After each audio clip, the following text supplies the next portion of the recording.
So hi guys, welcome to Edu Verma. Today in this video we will discuss R.S. Sharma's chapter 50, Territorial States and the Rise of Magadha. So the condition for the rise of large state क्या थी? Conditions क्या थी? Factor creating condition for the formation of large territorial states from 6th century BC onwards are जैसे increase of iron use का increase बढ़ा कहाँ पे eastern UP में वेस्टर्न बिहार में न्यू एग्रीकल्चरल टूल्स और इम्प्लीमेंट आए रिसर्च के पास जिससे उन्होंने प्रोड्यूस किया food grains more than they require से ज़्यादा उन्होंने प्रोड्यूस किया Extra produce could be collected by prince लोग कलेक्ट कर लेते for military and administrative need. These useful materials naturally enabled the people to remain on their land and expand at a cost of neighboring areas.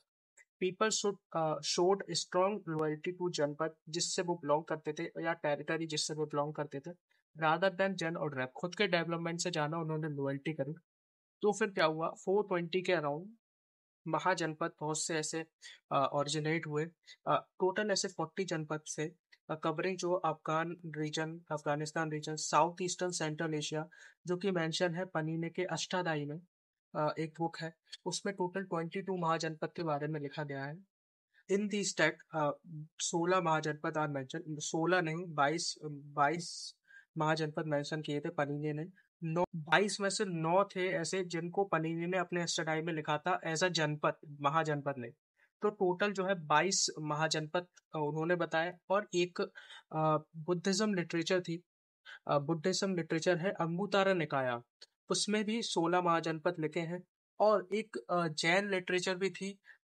Bhagwati सूत्र जिसमें 16 महाजनपद हैं उसमें भी लिखे हैं बट डिफरेंट नेम से जैसा अभी नेम्स आपको दिख रहे होंगे ऐसे नहीं थे उसके डिफरेंट नेम से शुरू जैन लिटरेचर में डिफरेंट नेम से लिखे गए जो मगध अश्मक और कंबस थी जनपद थे had been mentioned by Panini in an अष्टनाई मतलब ये तीनों भी इंक्लूडेड थे 22 में टोटल 22 के अमाउंट सो ये है टोटल 16 महाजनपद उनके कैपिटल भी ये है कॉपिटल भी लिखी है और मॉडर्न डे में जो लोकेशन है वो मतलब 600 बीसी तक 450 से स्टार्ट हुआ इनका ओरिजिन होना 600 तक ये सब जो है 16 महाजनपद 40 में से ये जो है सरवाइव कर रहे थे उस टाइम प्रेजेंट थे सो सीक्वेंस में तो ऐसे लिखा है अब मैं आपको बताता हूँ ट्रिक याद करने के लिए सो इसको भूल जाओ ये है सो दिख रहा होगा आपको ट्रिक ये है कि आपको ना सीक्वेंस में याद करना है मैंने कैसे याद किया था कास कोस अंग मगध वत्स चेति पंचकुरु कंभ अवन मत्स्य गद्भ सुर वज्जी मल्ल आस आप एक ना स्टिकी नोट ले लो जैसे मैंने सीक्वेंस बताया है वैसे ही लिख लो कास कोस अंग मगध वत्स चेति पंचकुरु कंभ अवन मत्स्य गंध सुर वज्जी मल्ल आस होगा क्या कास से काशी हो गया कोस से कोशला हो गया कास की कैपिटल जो थी वाराणसी में थी सॉरी मॉडर्न लोकेशन वाराणसी में है यूपी में कौशला की साकेत अयोध्या या श्रावस्ती डिस्ट्रिक्ट यूपी में करंट लोकेशन है इसकी जो कैपिटल थी वो श्रावस्ती थी जो अंग है उसकी अभी प्रेजेंट डे लोकेशन भागलपुर चंपा है और उसकी कैपिटल थी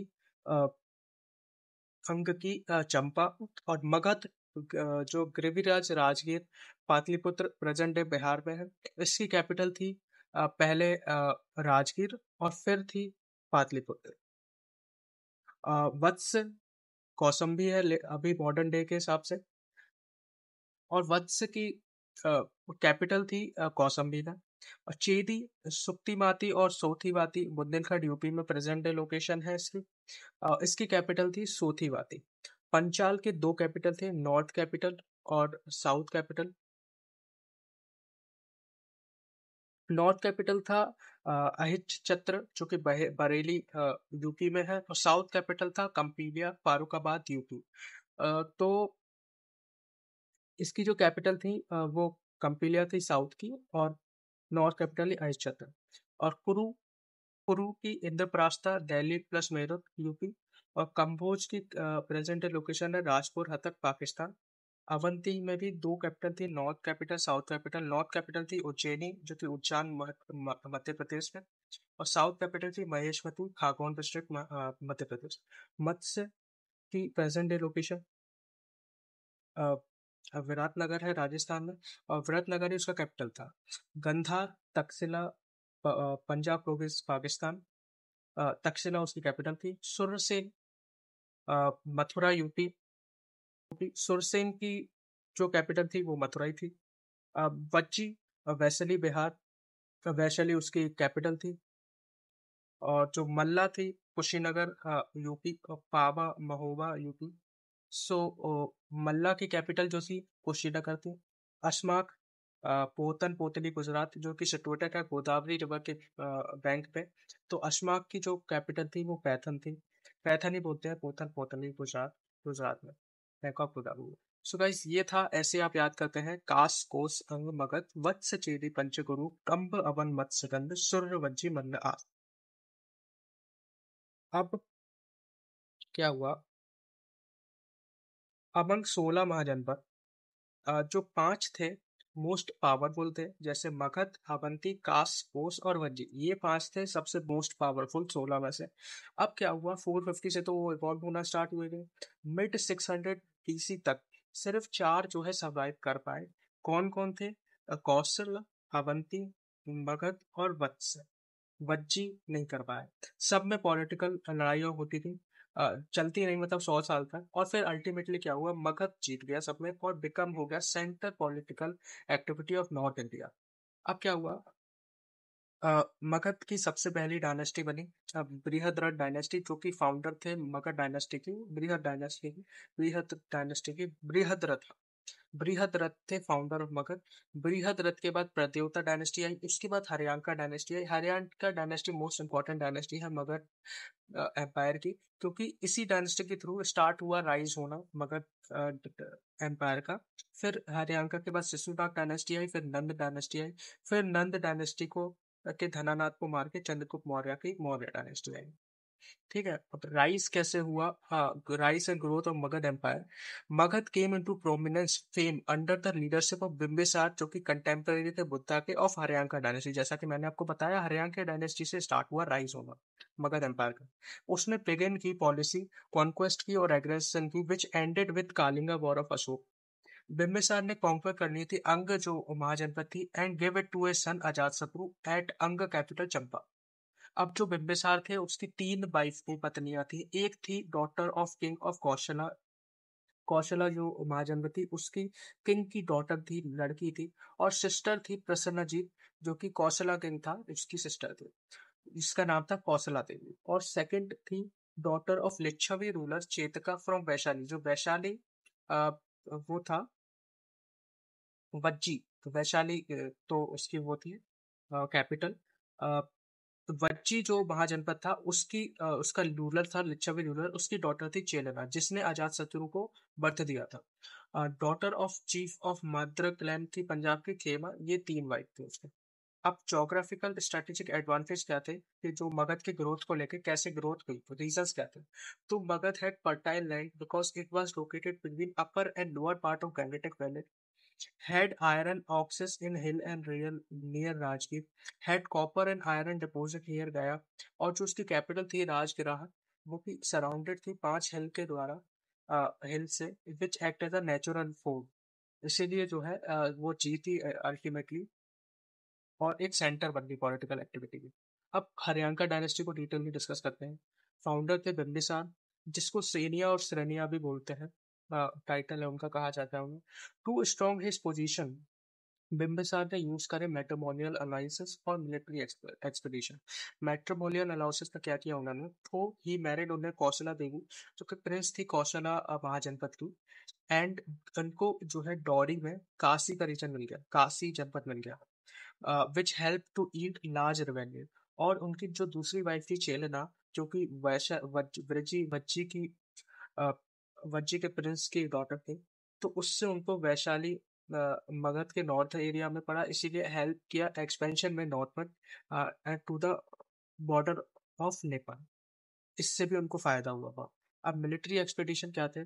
फर्स्ट किंग था जिन्होंने स्टैंडिंग आर्मी बनाई थी, जिसको बोलते हैं सेनिया और शरण्य। उसके मिलिट्री एक्सपेडिशन थे, पहला तो अंग था। King Brahmadatta defeated by Bimbisara, because Brahmadatta ने ही अर्लियर में बिम्बिसार के फादर को मारा था। आपको मैंने बताया था कि अंग इसने कॉन्कर कर लिया था, तो यही बात हो रही है। और इसने अपने लड़के को दे दिया था ये चलाने के लिए। अवंती किंग चंद्र प्रद्योता महासेन, काफी समय तक देखो वॉर चला, बट चंद्र प्रद्योता को एक दिन जॉन्डिस हो गया, मतलब उसके बिंबिसार के ओपोनेंट को जॉन्डिस हो गया। तो क्या किया चंद्रगुप्त, इन्होंने बिंबिसार ने अपने फिजिशियन जो थे जिवाका, उनको भेजा उज्जैन। ड्यू टू दिस उससे सुलह हो गई। तो Bimbisara made Magadh a dominant state in 6th century BC. His kingdom consist of 80,000 villages. अब बिम्बिसार क्या हुआ? बिम्बिसार ने 544 AD से 942 BC तक, ओ सॉरी 544 BC से 9492 BC तक, मतलब 52 ईयर्स तक रूल किया। फिर उसके सन ने, जो अजातशत्रु था, उसने उसको मार दिया। उसने बिम्बिसार को जेल में बंद कर दिया और खाना नहीं दिया। एक हफ्ते के अंदर वो निपट गए। ठीक है, अजातशत्रु का रूल स्टार्ट हुआ 492 से 463। आफ्टर डेथ ऑफ बिम्बिसार, जो कौशला देवी थी, कौशला देवी जो पहली वाइफ थी, सॉरी दूसरी वाइफ थी, नो नहीं पहली वाइफ थी, कौशला देवी। कौशला देवी जो बिम्बिसार की पहली वाइफ थी, तो उनको वो खुश नहीं थी इससे, क्योंकि सो हर जो उसका ब्रदर था प्रसन्नजीत, कौशला किंग था, उसने जो है काशी जो उसे उसमें मिला था डोरी में, उससे वापस ले लिया। तो इसी वजह से जो है अ, जो कौशला और अजातशत्रु के बीच में लड़ाई हुई थी। अल्टीमेटली मगध जीत गया एंड प्रसन्नजीत को अपनी डॉटर जो थी वजीरा, उसने अपनी बहन तो दी थी, प्रसन्नजीत की सिस्टर थी कौशला देवी, अब उसको बेटी भी देनी पड़ी Vajira in marriage to Ajatashatru. अब अजातशत्रु हैज शक था उसको लिच्छवी क्लैन पे भी। लिच्छवी क्लैन जो थे वो सपोर्ट कर रहे हैं प्रसन्नजीत को, वृजी। तो वृजी से भी उसने लड़ाई कर ली मगध ने, but Magadh again bomb, thus Magadh empire enlarge with addition of Kashi भी मिल गया उसको, और वैशाली में मिल गया। अब अजात शत्रु ने डेवलप किए सब इनोवेटिव आर्नामेंट्स, जैसे कि रत्मशूला, चैरियट था विथ मेस, चक्र था attach in front to kill enemies. Chariot मतलब घोड़े का रथ है। अब महाशिला कांतिका, एक कैटापुल्ट था, मतलब पत्थर फेंकने की machine, most used by him during the war, used to throw big stones to enemies. अब he patronized first Buddhist council Mahakassapa in 483 BC at Rajagriha. ठीक है, फर्स्ट बुद्धिस्ट काउंसिल इन्होंने पैटर्नाइज की थी। अब अजात शत्रु की क्या परंपरा चल रही थी, 492 से 460 तक रूल किया इनने। फिर इसको भी इसके लड़के ने मार लिया, killed by his son Udayan, जो इसका रूल चला 460 से 444 तक। उन्होंने बिल्ड बनाया था, ए फोर्ट बनाया था at confluence of Ganga and Son Son river at Patna Pataliputra, because his पूर्वज सजेस्ट करते थे, डिस्कवर किया था कि जो राजगृह है was not in the middle of the Magadh, तो पाटलिपुत्र मिडल है। तो इसने क्या किया, चेंज कर दिया था कैपिटल। इसके बाद आई शिशुनाग डायनेस्टी थी, जिसने उदयन को मारा, मतलब शिशुनाग थे इसके फाउंडर।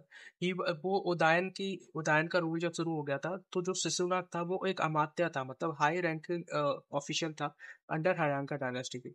तो इसने जो है उदयन को मार के शिशुनाग डायनेस्टी शुरू कर दी। अब फिर क्या हुआ, शिशुनाग के रूल 414 से 396 तक BC तक चला। तो इसको भी उसके लड़के काला सोका ने मार दिया। He capture Avanti Ujjain, he shifted Magadh capital Rajgir से वैशाली। ही पैटर्नाइज, अब जो काला सोका था इसने पैटर्नाइज किया था second Buddhist council Sabakami at Vaishali 9383 BC। He shifted back capital to Magadh Vaishali से पाटलिपुत्र। पहले क्या किया, उदयन ने राजगिरा से पाटलिपुत्र किया, फिर शिशुनाग ने राजगिरा से वैशाली किया, फिर जे काला सोका ने वैशाली से फिर पाटलिपुत्र कर दिया। आफ्टर काला सोका के बाद 10 सन ऐसे थे जो कि रूल्ड किया उन्होंने, one and after another. And जो लास्ट किंग थे शिशुनाग डायनेस्टी के, वो थे महानंदी, जिनका रूल 366 से 392 BC तक चला। अब महानंदी का एक इलीजिटिमेट सन था, मतलब लावारिस था, Mahapadmanand. He killed his father and become king of Magadh, और उसकी मदद थी शूद्र। मोस्ट पावरफुल बना एंड क्रिएट उसने नंद डायनेस्टी बनाई। फाउंडर महापद्मनंद था। इसके पास दो टाइटल थे, एक इकरत, बिकॉज ही स्टार्टेड और established non Kshatriya dynasty by uprooting all Kshatriya dynasty in north India and called Sarva Kshatrantaka, Sarva Kshatrantaka. अब एका चैत्र भी टाइटल था इसके पास, इसका मतलब वो that he brought whole earth under one umbrella. इनका कोई राइवल नहीं बचा था, सबसे इनने दुश्मनी कर ली थी। ही कॉन्क्वर्ड कोशला एंड कालिंगा। जीतने के बाद कालिंगा से जिना की इमेज ले ली एज अ विक्ट्री ट्रॉफी। अब महापद्मानंद को, जिनका रूल 366 से 329 तक चला, इसको भी इसके सन ने इसको मार दिया, सन इनका बना। जो कि धनानाद ने 329 से 321 बीसी तक इसका रूल चला। 321 के बाद मौर्य का रूल चला, चंद्रगुप्त मौर्य की डायनेस्टी आ गई थी।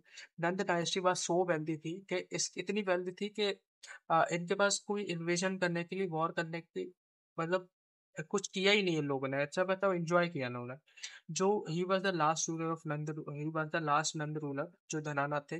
During his rule Alexander attack north western part of India, because it is said that नंदन ने मेंटेन करी थी 2 लाख इन्वेंट्री सोल्जर जो कि फुट पे फाइट करके, मतलब दौड़ के जाते हैं सोल्जर्स थे। 60,000 कैवलरी आर्मी जो कि हॉर्स पे बैठ के फाइट करती है, एंड 3,000 से 6,000 वॉर एलिफेंट। इसके बाद जो धनानाथ थे, इनको जो है चंद्रगुप्त मौर्य ने डिफीट किया था और मौर्य डायनेस्टी स्टार्ट की थी। वो चैप्टर 18 में हम पढ़ेंगे नेक्स्ट वीडियो में। सो यही रहा पूरा चैप्टर 15। आई होप आपको सब समझ में आ गया होगा। सो जो आर एस शर्मा है, इसमें जो है जो मगध डायनेस्टी है, इसमें बहुत ही शॉर्ट में बातें की गई हैं। ज़्यादा डिटेल में बुक में नहीं लिखा गया है ज़्यादा डिटेल में। सो उतना ही लिखा है तक जितना आपको पता होना चाहिए। जो मौर्य एज है, नेक्स्ट चैप्टर में हम डिस्कस करेंगे, उसमें सब डिटेल में, उसके आगे से सब डिटेल में लिखा गया है, बताया गया है। सो यही रहा पूरा chapter. If you guys like the content, please like the video and share the video among your friends also. और अगर आपने इसके पहले का चैप्टर जैनिज्म और बुद्धिज्म नहीं देखा है, तो यहाँ वीडियो शो हो रही होगी दोनों की, पार्ट फर्स्ट और पार्ट सेकंड की। आप क्लिक करके पूरी वीडियो देख सकते हैं। So thank you guys, have a nice day.